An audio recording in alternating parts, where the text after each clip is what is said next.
It is the right of every person to enjoy the use of public streets, buildings, parks, and other conveniences without the interference or harassment by the agents of the law, says the California court. And today we're going to look at a case where the law enforcement pulled over a vehicle because there were two Hispanic males inside. They were driving way too carefully, as though, in quotes, they didn't want to get pulled over. And they looked at a corner apartment building as they made the turn. Is this enough reasonable suspicion to pull them over? Well, let's find out today. And before we go on, if you're new to the LAWSTACHE channel, welcome. Hit that subscribe button.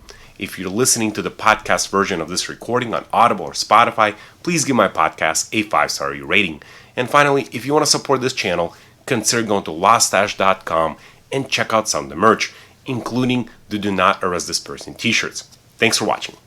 Quick message from LAWSTACHE. Are you charged with a crime? Or do you want to know your rights if stopped by police? Watch California attorney Anton Vieltsin discuss legal cases from the Supreme Court, Ninth Circuit, and California state courts on the LAWSTACHE YouTube page. Anton has handled hundreds of federal and state criminal cases, has an in-depth knowledge of the law, and has the best mustache ever. Subscribe to the LAWSTACHE YouTube page. That's LAWSTACHE.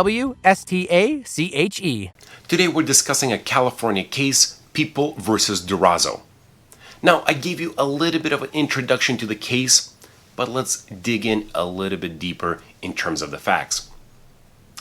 We have an alleged victim who calls the police and says that quote-unquote Mexican gang members were calling him multiple times, threatening to show up to his apartment the next morning and hurt him. Now, when the officers tried to elicit more information, the alleged victim was somewhat evasive. He did not provide more information, and some of the questions he flat out refused to answer. Nevertheless, the officers decided that the next morning they will patrol the area a little bit better. And by the way, this is next to a university. The alleged victim lives in an apartment building where a lot of students reside. So the officers made a decision to patrol the area a little bit better. But the following morning, nothing happened. Nobody showed up. There was no suspicious activity. Nothing happening whatsoever. 4 mornings later, 2 officers are patrolling the area, and then all of a sudden remember that there was this quote-unquote incident or a call from 4 days prior. They see a vehicle with 2 young Hispanic males inside as that vehicle is driving past the apartment building. As they made the turn, the 2 individuals looked at the apartment building. But by the way, 700 students live at that apartment building. The officers thought this was suspicious, so they began to follow the vehicle for the next 3 miles as the vehicle left the area. During this time, there were no traffic violations, and the vehicle did not have any issues in terms of equipment. Taillights were in operational order, the license plate was there. There were no issues whatsoever. Nevertheless, the officers made a decision to pull over the vehicle. When they pulled over the car, later they found out that the individuals were on probation, and thus there was a Fourth Amendment waiver, allowing the officers to search the vehicle. Inside, they found a pistol, a loaded magazine, and some gloves. Mr. Durazo gets charged with being a felon in possession, but he argues that the Fourth Amendment, the one that protects him against unreasonable searches and seizures, protected him against this illegal stop. Even though he was on Fourth Amendment waiver, it doesn't mean that he waived all his Fourth Amendment rights. At the time when the officers pulled over the vehicle, at that point they yet knew that any of the individuals inside were on probation or parole or supervised release or anything else that waived their Fourth Amendment. So Mr. Durazo argues that the officers still needed to have reasonable suspicion before pulling him over. And the question becomes, was there reasonable suspicion here? And to answer that question, let's dig in a little bit deeper at the Fourth Amendment. The Fourth Amendment protects against unreasonable searches and seizures by law enforcement.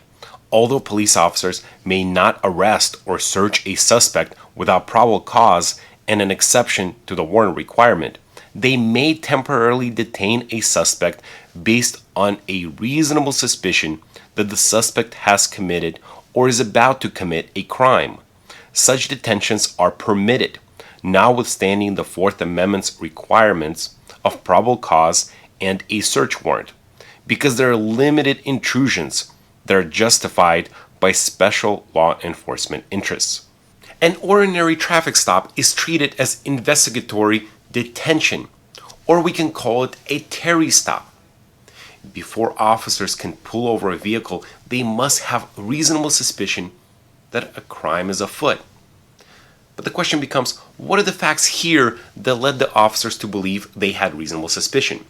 Well, the officers testify to three things. Number one, that there were two Hispanic males inside the vehicle. Number two, that these individuals looked at a large apartment building as they made the turn, where the alleged victim lived. But by the way, 700 other students lived in the same apartment building. And finally, number three, that the timing when the two individuals were driving by was in the morning, which is the time when the alleged victim said that the violence should have taken place. But again, it wasn't that morning. The alleged victim said that the violence should have occurred 4 days prior. But let's forget about that fact. Let's look at the three facts that the officers testified to and look at them one by one. Let's start off with the fact that the two young males were Hispanic. Well, the court says the officers cannot solely rely on immutable characteristics of the suspect before pulling them over. It would be equivalent to racial profiling. And by the way, here's how the court defines racial profiling in California. It is detaining a suspect based on a broad set of criteria which cast suspicion on an entire class of people without any individualized suspicion of the particular person being stopped. So the court says that officers could not rely on the fact that the individuals were Hispanic before pulling them over. But what about the fact that these individuals were driving next to the apartment building? Well, I've already mentioned that not only the victim lived there, but 700 other students. And then the court also points out that the vehicle was leaving the area when the officers observed it. They were making the turn, and then the officers had to follow the vehicle for the next 3 miles before pulling it over. And finally, the court says that no reasonable officer should have believed that the violence would have occurred 4 days after the call was made to the police. So at the end, the court says that the officers were working on a gut feeling or a hunch that something was going on, which is insufficient to create reasonable suspicion to justify a Fourth Amendment intrusion. So at the end, all the evidence that was found in the vehicle must have been suppressed and could not be used against the individuals in court. The court also concludes and says that all of us have the right to use and enjoy the public streets, buildings, parks, and other conveniences without the interference or harassment by the agents of the law.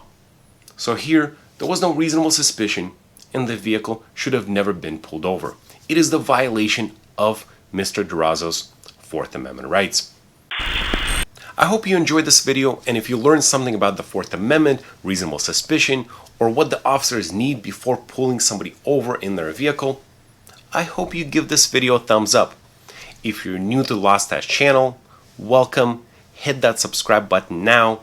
If you're listening to the podcast version of this recording on Audible or Spotify, please give my podcast a 5-star rating. And if you've noticed, lately the YouTube algorithm is being all funky for whatever reason.